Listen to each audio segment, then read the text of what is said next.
Hello everybody and welcome back to Pravus Gaming with more Hearts of Iron 4 Kaiserreich. Hail to the Qing! We are now properly asserting ourselves as monarchists, although apparently we are now social conservatives, which is not at all the ideology that I was expecting, but that's what the Manchu are. Huzzah! Now let's take a look at our new national focus tree. This is the one. Okay, looks very united and fun. Secure North China Plain. Change in the popularity of authoritarian Democrats goes down. We gain a core on Chahar, and it will no longer be a demilitarized zone. We gain a core on Tangshan, which will also no longer be a militarized zone. Okay, so that's the first thing that we need to be doing. Which actually, if we look here, while the forces loyal to the coup control Beijing and the areas surrounding the Baoding Military Academy, the rest of our territory remains under the control of traitorous Zili warlords. We need to first secure the northern frontier, eliminating the Zili garrisons there before turning our eyes south. So it looks like we are not going to be fighting an actual civil war, which is kind of what I was expecting, but instead we have several demilitarized zones, and our army can only go in so many places. We also did lose a lot of our troops, but we are still training the 8 divisions I have been working on before, which is great. The Imperial Coup. Details are unclear, but following a presumed coup in the Forbidden City this morning, Emperor Puyi emerged, flanked by his brother Puji and former Zili general Ling Bingji, a noted monarchist. The emperor has just escaped an attempt on his life from the Zili rats, the prince loudly declared to a group of reporters as Puyi stood motionless, either serenely calm or paralyzed with fear. Wu Paifu and his German lackeys have poisoned our country for the last 3 decades. Death to the Zili! Several minutes later, the lifeless bodies of Wu and Cao Kun were thrown into the streets, where they were ripped apart by an angry mob burning effigies of the Kaiser. Long live the Emperor! Alright, so we've officially really angered the Germans, pretty sure. The government idea Wu Paifu has been removed because his prerequisites are no longer met, namely he is dead. So there goes a really good chief of the army, but that's fine. Can't really do much of anything as far as our political power and reforming the government further. It's going to be a while, unfortunately, before we can do much of anything. Stability is a problem, but fortunately, now that we got rid of the fractured empire, that actually should increase our political generation a little bit. Not an absolute ton, but a little bit. Getting rid of the Zili-Manchu Civil War would certainly be nice. This changed. Okay. Zili loyalists have fled south and hunkered down in the countryside. We need to push south and reunite our nation. That means first we need to get the north back under control. A deepening leadership crisis and overwhelming national debt is still a problem. Okay. Nothing we can really do about any of that, but there we go. So once this is done, we'll get to do some new things. Our allies send aid. Our noble allies have sent us aid to help defeat the traitorous Zili remnants hiding in the north. Thank you. Give us 75 political power. Hey, we're not in the negative for once. Nice. I'm happy with that one. I have to say, I do like the characters in proper Mandarin Chinese. I think it's pretty cool. I don't understand any of it, and it seems extremely complicated, but I think it looks aesthetically very pleasing to me. Coup d'etat in Siam. Another coup. Okay, the whole world is on the brink of collapse. This is what happens when you have a massive economic collapse in the global stock markets. All right, so we finished this. We actually can't go down the new benefactor option. We have to win the war against the Zili remnants first. We cannot form an emergency government until we have done so, so it sounds like we have to rebuild our command structure, which actually gets rid of the deepening leadership crisis. I guess I'll go ahead and do this, unless we're able to very quickly end this, in which case maybe we want to swap over to something else. But for now, I guess the idea of getting rid of 20% division organization reduction is pretty tempting to me. Happy with that. Also, we've got cores, right? So is this all a demilitarized zone, technically? It looks like I'm technically not allowed to go here. So do we have decisions I need to worry about? Let's see. Oh, we do, actually. Okay, the Southern Campaign. While we may have secured Beijing and our immediate frontiers, the Fengqin traitor Zili generals still lurk in the south. We have to send our armies south to put them down. So we spend political power to push to the Yellow River. Okay. Cost me... Ouch! Lots of manpower and some command power gain. Once it is done, we gain some more cores.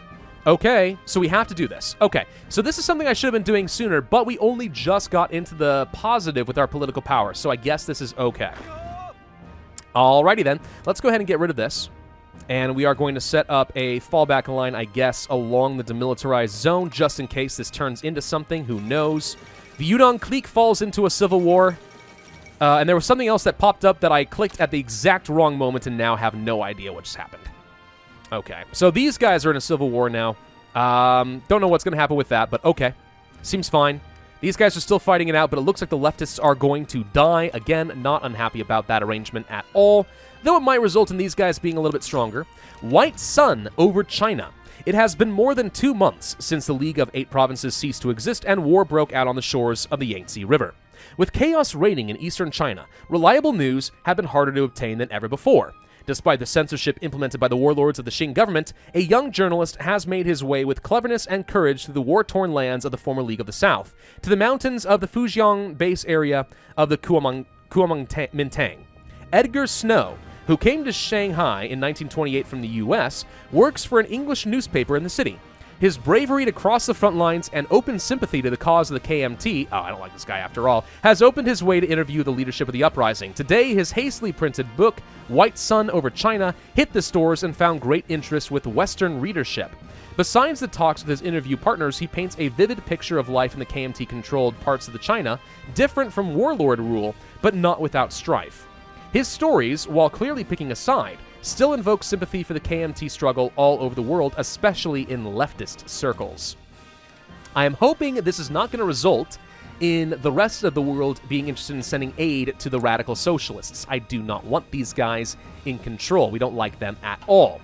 Though again, I imagine these guys would actually make for a very fun playthrough, but you want to watch that, I recommend you go check out, like, let's say, Quill18. He did do that series himself, which is the reason I did not choose that myself. Victory! Reports have returned to the Imperial Palace that our troops have reached the Yellow River.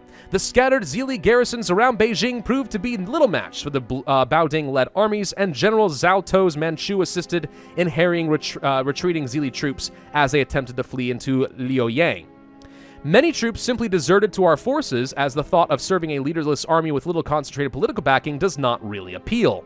Our forces are now ready to begin assault on Luoyang, Wu Paifu's stronghold, currently being defended by forces under General Jiang Bali, Wu's second-in-command. Securing this fortress will be the beginning of the end for the Zili clique. Long live the Son of Heaven! Okay, so we have enough political power, we can move on to the assault in Luoyang, which is going to take 7 days, 1 week of loss of manpower, 55,000, and we did actually just gain a whole lot more, so I guess that's okay. Yeah, let's go ahead and do that.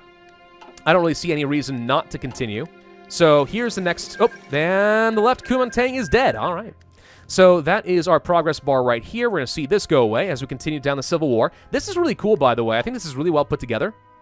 It's reminding me a little bit of the Spanish Civil War with less direct conflict, but still, it's a very creative way to do things. I think we technically have a demilitarized zone all the way down here. I don't think it actually matters where I place my troops, if I'm being honest. I don't think that these guys actually can do anything. We no longer get the effects of Black Monday. Well, thank God. Now we actually do have some civilian factories. I think it's interesting, by the way, that despite the fact that I don't technically control this area, because we're fighting a civil war without actually fighting a civil war, I still can build things. Weird, right? Mongol aristocrats take Mongolia. The Mad Baron's rule is at an end. I don't know the story of Mongolia, but there we go. Okay, so they're now under control by authoritarian Democrats. Victory in Luoyang. A telegram arrived this morning confirming that our troops were victorious in storming the walls of the fortified city. Following hours of concentrated artillery bombardment, loyal troops crossed the river in impromptu barges, sustaining heavy fire. Once ashore, however, they quickly secured control over a beachhead, allowing more and more of our troops to land and begin attacking Zili units garrisoned in the city. Fighting among the ancient grotto and temples that dot the city, our troops eventually stormed the Zili headquarters, killing Jiang Bali. Other generals managed to escape, and Zili troops have scattered throughout the surrounding countryside, looting and pillaging even as they flee our forces. Long live the Son of Heaven. Let's continue mopping up the isolated garrisons, which is going to again cost me some more manpower, but we are going to get rid of a lot of the demilitarized zones and get more cores, which should ultimately result in a massive boost for me. Long Yun secures power in Yunnan. Okay. So this stabilizes the Yunnan clique over here. Okay. I'd like to think that they're going to, just accept control from the Emperor, but I don't think they're going to. Partito Socialista Italiano wins election. Socialist Italy. Yeah. They can decide how radical they want to be. Not really my problem at the moment, though. What's the Empire of Japan doing right now? Organized command chain. Okay, so far they're not doing anything I wouldn't want them to in attacking China. Wallonia has joined the Reichspakt. Okay, so the balance of power changes, and the Germans get stronger over here with Wallonia. I imagine this is going to result in Wallonia fighting against Flanders so that the Germans assert more control in the Low Countries, but we'll see. The Netherlands is technically not a part of any faction either. If you're playing as Germany, one of the things you want to do is get these guys under control quickly before the Third Internationale can do much of anything. At the beginning of the game, the Syndicalists are easily the most powerful, and depending on how they play out and force a conflict with the German Empire, they can win a pretty massive Second World War, but we'll see. We'll see what happens. I don't anticipate that I'm going to be getting very involved at all. Victory in the south! The last few weeks have seen intense fighting across the southern reaches of our territory as the die-hard supporters of HoI4 and the Zili clique were hunted down and destroyed. Especially viscous was the fighting of all the routes leading up to Wuhan, as the last remnants of the Zili command prepare to organize a desperate last stand in the ancient city. With the isolated garrisons destroyed, we can turn our eyes on securing the city and destroying the Zili once and for all. Long live the Son of Heaven. And the final push is once again going to cost me something, but we get a lot of cores. No, wait. No, we get a core on Wuhan. We do get some political power back, so it's worth it, and there goes the authoritarian Dems. All right, well, we have to do this. Also, of interest here, famine relief for Sichuan province. We see some votes. It doesn't tell me who's voting on this yet, but we can see that there are indeed people voting on something. Interesting. So the world is interfering. Not sure how much I appreciate that. Change economy. Early mobilization? Yes. Let's go ahead and do this now. I think that is well worth it. Since we're going to have that option, we don't need more political power. We should not see much difference in the social conservative control here, mainly because there's no more authoritarian Democrats to get rid of. Poland elects a new king. The regency is officially over for the Polish. Ooh. What you got going on over there? You have Christian. Friedrich Christian von Wetten, King of Saxony, has ascended to the Polish throne. Fascinating. We have no location set. Oops, let's go ahead and do this now. And we'll just go ahead and deploy a few more troops. Done. Thank you. All of you now join up with this army. We now have 21 troops. That makes up for some of what we ultimately lost. Now, who are we going to end up fighting first, I wonder? Maybe Shandong? I don't know. Let's just go ahead and get in position just in case. I don't think we're going to have to fight Shaanxi since they are a member of my faction. Always good to have a faction. So, let's see. Rebuilding our command structure is going to be done in a few days. The Belgian concessions are confiscated. The Legation Council has confiscated Flanders-Wallonia's concessions and removed their ambassador from the council. One less vote. Though theoretically their concessions now revert back to us, it is likely the Legation Council will now administer them as they lie in the neutral zone of Tianjin. Interesting. Victory in Wuchang. Long live the Son of Heaven. We have a final assault, and that should deal with the Civil War. So that's officially ended. It's going to be a little bit longer, 10 more days before we can finish up with our national focus. But in the meantime, when this is done, we're going to have significantly stronger troops than we did before. Then we can decide what faction we want to go for from there. And that's a good question. What do we want to do? Let's see.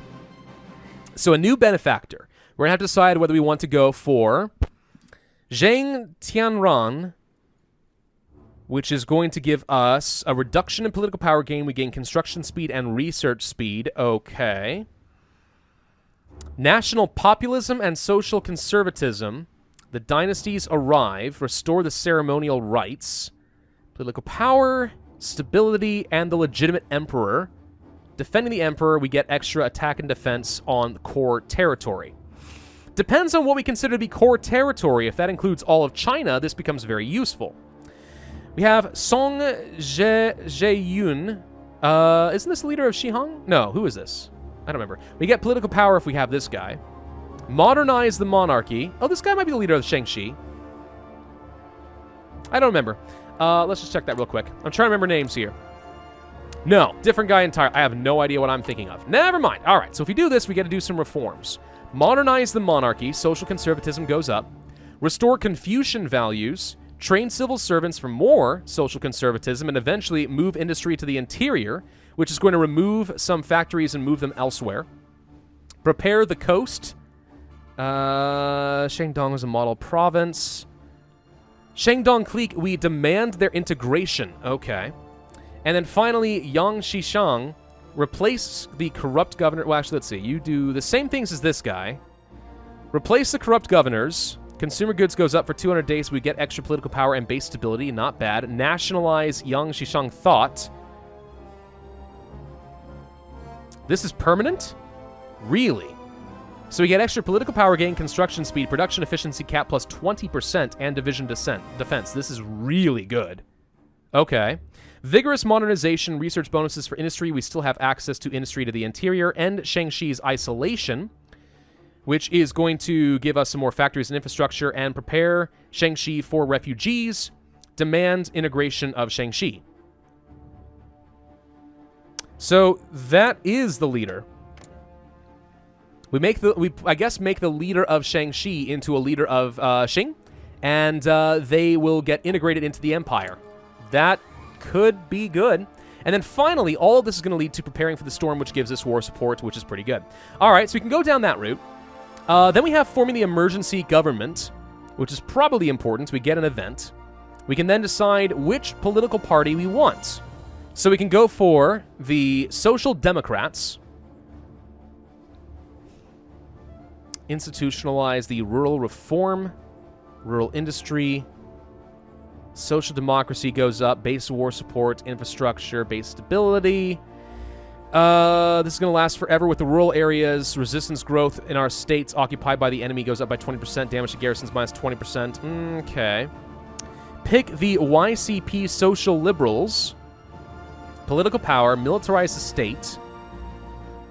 Division training time goes up. Destroy leftists, so social liberalism goes away. Wait, what? Why would I want to destroy social liberalism if I want the social liberals in charge? That doesn't make sense to me. Centralize the state. Modernize the civilian industry. Unifying emperor. Modernize arsenals for military factories and industry. The Chinese century. This all leads to pacifying the nation. Launch the national pacification campaign. The warlords bend the knee. Interesting. Okay, and if we don't want to do that, we can go for what I assume is the Social Conservative Party with the Manchu Party. Political power, appoint new viceroys, a new coronation, default on the debt, so we can eventually get rid of this. That could be good. Construct new imperial arsenals, grant factory licenses, road project, raise the banners, mandate of heaven for political power gain for the rest of the game. That's great. Demand the warlords bend the knee. We're not going to pacify them. We just outright demand it. Okay. Now, I assume this works well for social conservatism, which means it goes well with this guy here. That said, there's nothing with Yan Shishang which doesn't seem to go well with what we're already doing here. So we wouldn't increase our social conservatism, but it doesn't seem that bad. Actually, this also increases social conservatism, so this is not incompatible as a path. Interesting. Actually, looks like no matter what, these guys are both able to go for preparing the coast and demand. These guys get integrated. Okay. So really here, it's a question of, do we want to go for construction speed and research? Do we want to go for this nationalized Yan Shishang thought, which is really strong? Or do we want to go for a little bit more political power? I mean, this seems like an obvious winner to me. Not going to lie. I think we may want to go down the Manchu path and try to be aggressive and put Yan Shishang as the leader. Maybe. If we go down this route further, foreigner against foreigner, look to our past, doctrines, some events I don't really know about, defense in core territory, social democracy goes up, social liberalism, infantry weapons, doctrines, propaganda, division training time, prepare the dikes. So I guess we can build up, no, we can breach the dams on the Yellow River. Why would I want to do that? Imperial Academy. So this just goes down a very militaristic route for our doctrines and eventually leads to a research slot. Okay. Yeah, I'm thinking we want to go down the Manchu path. I know we just spent like several minutes going over nothing but national focus trees, but it's fun to explore these things, you know, and we want to be informed about our decisions. That is the smart thing to do. Any decisions we really want to take here? Army reform would be nice if we had army experience, but we don't. We could start training our units. Legislate freedoms. Political power goes up. Consumer goods, weekly stability. This could be helpful. Rally public support. Improve our party popularity by 5%. So that's just stability, basically, and then weekly support if we have more war tension. Okay. Oh, cool. The the German East Asia declared war on the Indo-Chinese Union.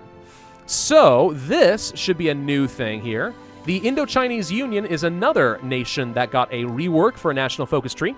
This is something I had considered doing, but I don't know. The problem with these guys is they're fun for one initial war against the Germans, then after that, they don't seem to have much else to do. So I didn't see these guys as a very long-term campaign. Anyway, we have rebuilt our command structure. Following the purge of many senior members of the Zili clique, our army has been left without much of a command structure. It has fallen on Li Bingji, one of the new Zili deserters, and two Asengyoro princes, Zaitao, and the Emperor's brother Puji, to reform the imperial command structure. This will not be an easy task, as Wu and his cronies essentially did away with the modern divisional structure based on meritorious promotion in favor of cronyism and nepotism. What fools! While our reforms will take time to implement, they have decided to fill out a thin roster of senior commanders with Fang Zhijiang and Liang Bin, two experienced Baoding cadets who will overthrow the Zili. Though inexperienced, with any luck, they will learn quickly. We get an event. Prince Wui requests a commission, which I guess, I don't know what that's going to mean. We'll see. The Kumul Khanate declared war on the Xinjiang clique. That is probably relevant to us over here. Ah, these little guys right here. I'm guessing another civil war going on just south of Mongolia. Okay. Well, we'll see about that. Yep, they've erupted into a war. Okay. Prince Wui requests a commission.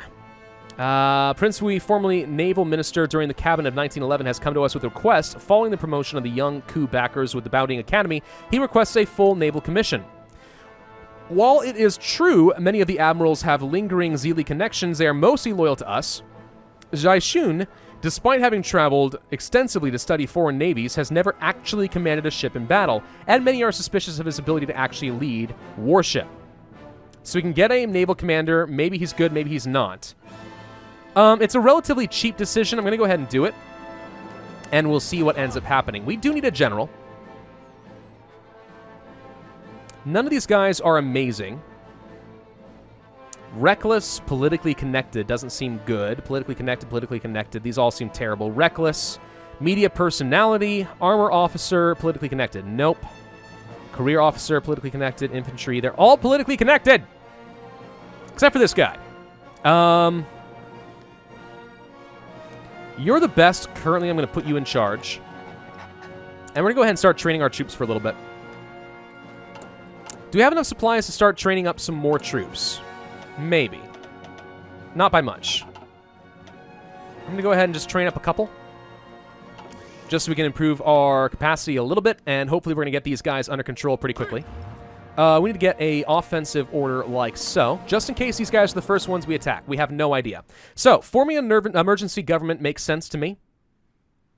I don't know what this does, but I'm hoping in 7 days it's going to... Actually, we're going to get it immediately. I'm hoping it's going to give us some way of getting like another national spirit that makes things better. So this is immediately going to be done. Okay. The emergency government. Now that their rule of Beijing is secure... we have to assemble emergency government to rule China until the country is stable enough for elections to be held. Of the three groups that helped overthrow the Zili, each have an ambitious reform agenda and dedicated support to specific groups of the population. Complicating matters, however, is the fact that Yang Shishang is pushing for the YCP to be picked, owing to their push for aggressive modernization. We can overrule a suggestion, but it will cost us political power. So we're going to go for the Manchu Party. Apparently these guys are free for the Young China Party, but I don't want that. I want the Manchu Party, so we're going to keep them in control. And now with that done, we can go here, which gives us political power back. Or we can go for our new benefactor and start working toward putting this guy in charge. But he has to formally join our government first. Well, let's go for the new benefactor and see what happens. I'm not sure what the best path is. Yeah, I'm just trying things here. We're trying things and we're going to see what works. We're out of political power, which sucks, but... Oh well, in a little bit we'll get another 100 or so, and we'll try changing up our mobilization law a little bit further. One thing that's fun about Kaiserreich is you can't game the system and just jump straight to war economy. You're going to have to spend the political power one way or another, regardless, which I think makes a lot of sense. Wouldn't mind getting some proper cabinet members. All of this would be good, but we'll see. Jabal Shamar declares war on Nej, don't care. Refugees from Sichuan. Drought and the aftermath of a brutal civil war has caused a terrible famine to grip Sichuan. With the government of Sichuan seemingly being incapable of solving these problems, many have simply given up and fled the province to the tens of thousands for the greener pastures of our lands.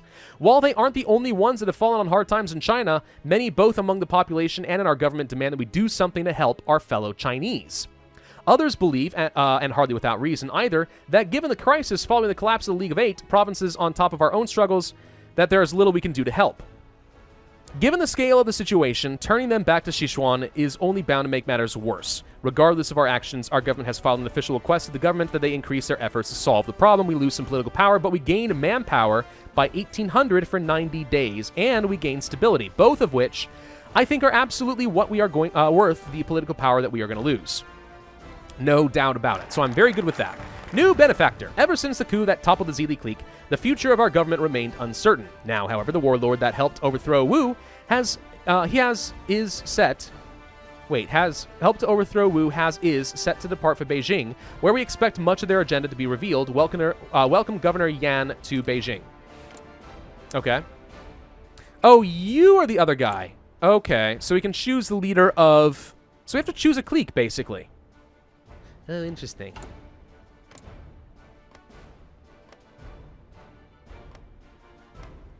So wait, who is this guy? Zhang Tiangrong.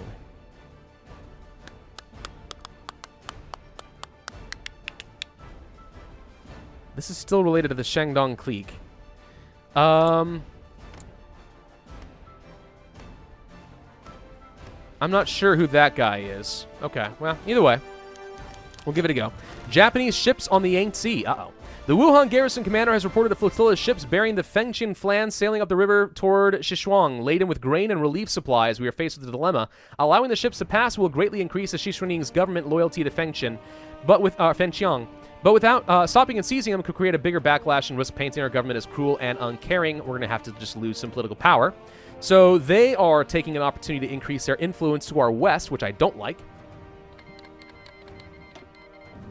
It looks like Turkestan, right over here, is attacking these guys as well, so they're falling apart. Okay. They were formerly members of our faction, so I'm hoping we are going to get some way of getting them under our control. So this is currently the only option. I'll bet you have to choose the path depending on who you ask to assist you. So this makes it easy. This is the one I wanted anyway, so I'm ultimately very glad that I went down this route. But yeah, we're going to put this guy more or less in charge. He's going to bring in modernization and reform to China as a really good influence for us. Social conservatism, by the way, has increased to 55% control, which is very good for us. Should result in a net gain of political power. Well, not by a lot, but I mean, it's helpful.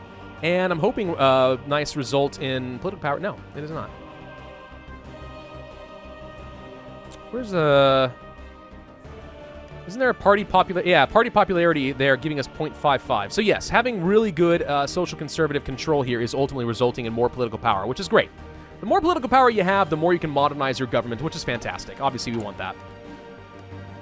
How are we doing in terms of production? Not amazing. We are using up a lot of our guns. We did get some research speed and the radio. Okay. So now we want to go for... We can go for the construction tech a little ahead of time, but let's go for some upgrades to our guns. We're about to finish with dispersed industry. Done. We could go for some more support companies. We could upgrade our artillery, which is probably pretty good. We could start working toward a doctrine, but I haven't decided which doctrine I want yet. Don't think we want to go for anything in the Navy. Don't think we need to go for anything in the Air Force yet. It's not a priority. Resource gain efficiency could be helpful, but I think I'm going to go for the ahead-of-time construction tech just so we will be able to start building up our factories faster. Because obviously the faster we can get our economy going, the more we can start snowballing and eventually lead to control all of China. And again, my goal for this series is just to reunite all of China under one empire. That is what I'm trying to do. We'll see if I am successful in that goal, but we'll see. We shall see. Let's see. Are there anything down here we really want? Some of these are pretty good. Tank designing. Just looking to see if we have any really good options. Small ships. A couple of fighter options here, which aren't bad. Only one option for infantry equipment. Okay. And then down over here, do you guys advocate a specific doctrine? Doesn't look like it. Sometimes you will find that either specific leaders or a specific focus won't give you just like a generic land doctrine research speed, but specifically for a particular doctrine type, which means you usually want to choose a doctrine that fits well with those. Sometimes. You guys are... Okay, hang on. Let's change this and actually just shift-click it so that once you guys are regulars, you stop training, so we stop using up quite as much of our equipment. By the way, what kind of tank equipment do we have here? Terrible tank equipment. Only 10 combat width there. What about our cavalry? 10 cavalry. Yeah, pretty terrible across the board, honestly. These guys are not great. We do have some special, it looks like, army types, and I'm not allowed to change the templates. I could probably change you. No, I cannot lock. You guys are locked at being terrible? That just seems terrible for me. Why would I want to have terrible templates? I don't even know.